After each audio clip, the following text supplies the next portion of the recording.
O Antônio Sorage, ele perguntou qual a diferença entre religião e seita. A palavra seita, ela significa separação. Tem esse sentido pejorativo no cristianismo pela comparação com o católicos, né, que é o universal. Então a palavra católica, igreja universal, etimologicamente é a mesma coisa. É mesmo? Na história da palavra é a mesma coisa. Sim. Porque existia a ideia de que há uma concordância e tem gente que está fora dessa concordância, ou seja, se separou, né? Então houve essa secção, essa separação em relação à compreensão universal. Só que a compreensão universal, quem diz que é universal é quem está dentro. Né? Então por isso que ganha esse sentido retórico a palavra. Né? Quem é seita é quem se dividiu, quem está do lado errado da divisão que foi feita. Né? Então, por exemplo, isso é muito importante também no estudo de religião, que é essa ideia muito recorrente de que aquilo que a gente acredita não é o que a gente acredita, não é o nosso posicionamento, é a realidade. Quem pensa diferente se desviou da visão natural, óbvia, única e necessária. Então isso é muito comum nas religiões, né? Porque é aquela história, né? A pessoa que faz parte de uma cultura, ela não pensa que faz parte de uma cultura. Ela vê a diferença dos outros, mas ela não se vê como diferente em relação aos outros. Ela vê os outros diferentes em relação a ela. O peixe dentro d'água, né? Ele não percebe a água como, sei lá, tô na água, ou sei lá, essa água tá fria, sei lá, é o que ele tá imerso, né? Eu gosto de uma imagem que é a da serpente na grama, pensa que é transparente. Mas não é, ela é verde. Se você pega ela e coloca em outro lugar, você vê a cor. Se você pega um cristão e coloca ele dentro de uma comunidade budista, no Tibete, e deixa ele 1 ano, ele vai ver o quanto que ele é diferente. Porque o homogêneo vai ser o que é diferente dele. Ele vai passar a perceber isso. Mas quando você se fecha num grupo em que todo mundo pensa como você acha que todo mundo pensa como você acha de fato que todo o mundo, todas as pessoas pensam como você. Aí se chega alguém falando algo diferente, você fala assim, não, mas todo mundo sempre disse isso, todo mundo sempre falou assim, todo mundo sempre fez assim. Isso é muito comum, às vezes eu falo alguma coisa sobre a história da Bíblia, sobre a história de algum personagem e tal, que é muito caro para a pessoa na tradição dela, ela vai falar assim, não, mas eu sempre aprendi de certa forma, todo mundo pensa em você tá falando uma coisa diferente, né? Então você não tem credibilidade. Isso é muito interessante, porque eu estava até conversando com o Jonathan mais cedo, nem foi com o João, então eu tô confundindo aqui, foi com outra pessoa. Mas eu tava conversando sobre a questão da sátira. Não, foi sim, alguém falou do livro de Jonas. Sim, eu comentei do livro de Jonas. Que é um livro que ele tem uma dimensão satírica, né? Depois a gente pode voltar nisso, se for o caso. Mas Jonas ou Jó? Jonas. O peixe. Da baleia. Do grande peixe, isso, da baleia.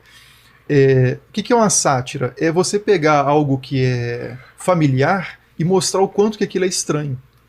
Então, você colocar, por exemplo, uma sátira famosa é uma sátira que chama Cartas Persas, do Montesquieu. O que ele faz? Ele escreve uma correspondência. O Montesquieu é francês, vive na sociedade francesa, pensa como um francês, fala como um francês, está sempre com franceses. E aí, ele começa a ver coisas nos franceses assim que é muito peculiar. E aí ele coloca isso na boca de alguns persas, que são 2 persas que estão visitando a França, visitando Paris, e um escreve cartas para os outros, falando assim, os franceses fazem isso aqui, olha que coisa bizarra isso que os franceses falam. Aí fala a coisa mais comum do mundo para um francês.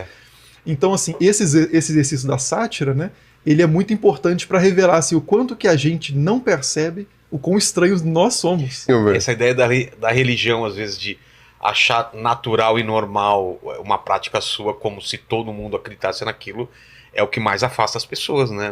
Nessa hora de ter empatia ou de ter compaixão e tal. E isso gera um sectarismo. Nesse sentido, né? Ou preconceito. Preconceito até no sentido de tornar um ser humano menor, ou uma coisa que ia ser combatida. Ou que deve ser perseguida, combatida, até morta em várias fases da nossa história. Né? Exatamente. E isso tem uma explicação também sociológica, tem um motivo sociológico forte disso, que é manter a coesão dos grupos, né? Até a gente poderia até dizer evolutivo, biológico. Né? Porque se você pensa que as leis, por exemplo, são opcionais, que poderiam ser outras e não essa que a gente tem, você é muito menos coagido a respeitar a lei do que se você imaginasse que a lei é necessária, não poderia ser de outra forma. Quando você pensa que a sua forma é a forma de se viver, você questiona menos. Você só age dentro daquela norma. Você vai se preocupar com outras coisas, não com isso. Isso. Quando você percebe a sua cultura como uma entre várias, que poderia ser de outra forma, mas é assim, isso gera um vínculo muito menor com essa cultura e com essa comunidade. E muitas vezes isso é reprimido, inclusive, né? Tanto pensar em dinâmicas de população, né? De, sei lá, chimpanzés ou povos humanos em outras épocas, que é você exilar o diferente, você remover do grupo. Então é aquela pessoa que não se adequou, traz perturbação, prejudica a harmonia grupal, a harmonia do grupo. Agora, a harmonia do grupo pode estar calcada em coisas que são absolutamente imorais, que devem ser combatidas, né? Então você falar assim, vou seguir as normas para manter a harmonia do grupo, bom, dentro de uma reunião, sei lá, de um partido radical genocida, você não vai falar assim, tá todo mundo falando isso, deixa eu me comportar dessa forma. Se você percebe que há algo de errado ali, você vai querer dar a sua opinião, né? E o que vai acontecer com você? Vai ser afastado. Você vai ser afastado ou executado. Na melhor das hipóteses, Então, assim, há uma pressão social muito grande para você ter certas crenças, certos comportamentos, certos pensamentos como naturais. Se você começa a pensar que há outra possibilidade, as pessoas já começam a te olhar torto. Esse cara é meio perigoso. Sim. Ele está relativizando o que é absoluto. E psicologicamente é algo muito duro também. A pessoa que não se vê perfeitamente enquadrada num certo grupo, ela sofre individualmente também, como um deslocado, né? Então tem essa vantagem e essa atração, né, de pensar como os outros estão à minha volta para pertencer, para ser visto como um deles, né? E não se sentir isolado. Então existem pressões sociais das mais diversas, né, que fazem as religiões funcionarem da forma como funcionam.